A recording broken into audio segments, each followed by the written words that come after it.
Praise the lord. Good morning అందరికీ. అందరు బాగున్నారా? ప్రియ సహోదరి సహోదరుడా, మన జీవితంలో ఆశ దురాశగా మారితే ఎన్ని భయంకరమైన ప్రాబ్లమ్స్ ఎదుర్కోవాల్సి వస్తుందో తెలుసా? ఆశ దురాశగా మారితే చాలా భయంకరమైన ప్రాబ్లమ్స్ మనం ఎదుర్కొంటాము. ఒకవేళ నీకు ఆ ఆశ లేకపోతే, నువ్వు ఉన్న దాంట్లో తృప్తిగా ఉంటే నీకు ఏ ప్రాబ్లం లేదు.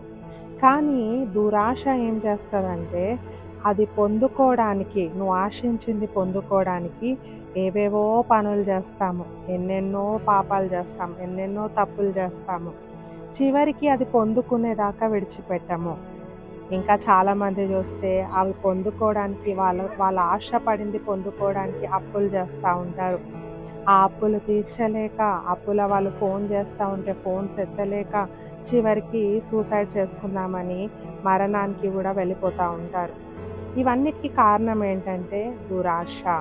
అందుకే దేవుని వాక్యం చెప్తా ఉంది, సామెతలు 22:7, ఐశ్వర్యవంతుడు బీదల మీద ప్రభుత్వం చేయును, అప్పు చేయువాడు అప్పిచ్చిన వానికి దాసుడు. అప్పు చేస్తే అప్పు ఇచ్చిన వాళ్ళకి దాసులుగా మనం మారతామని వాక్యం చెప్తా ఉంది. అందుకే అప్పు చేయకూడదండి. అప్పు చేశామంటే తప్పకుండా అది తీర్చడానికి ఎన్నో సంవత్సరాలు పట్టొచ్చు. నెమ్మది లేని రాత్రులు గడపాలి. వాళ్ళను వీళ్ళను డబ్బులు అడుగుతూ ఉండాలి. ఎన్నో కష్టాలు ఎదుర్కొనే పరిస్థితి. ఇంట్లో టెన్షన్, ఇంట్లో వాళ్ళు మర్యాద ఇవ్వరు.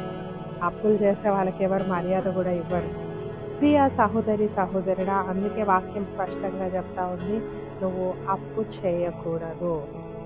నీకేదైతే ఉందో, బహుశా పచ్చడి మెతుకులున్నా సరే అవి తిని ఈ లోకంలో బ్రతకండి, కానీ అప్పు చేయకండి.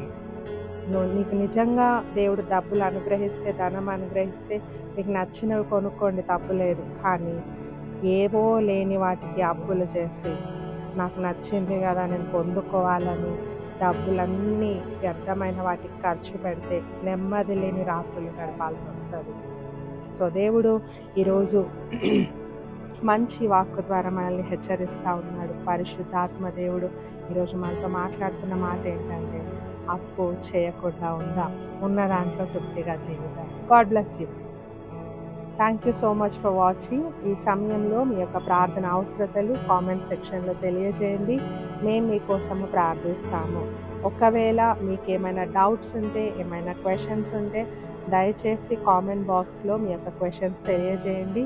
వాటన్నిటికీ మేము జవాబు ఇస్తాము. దేవుడు మిమ్మల్ని దీవించును గాక. God bless you.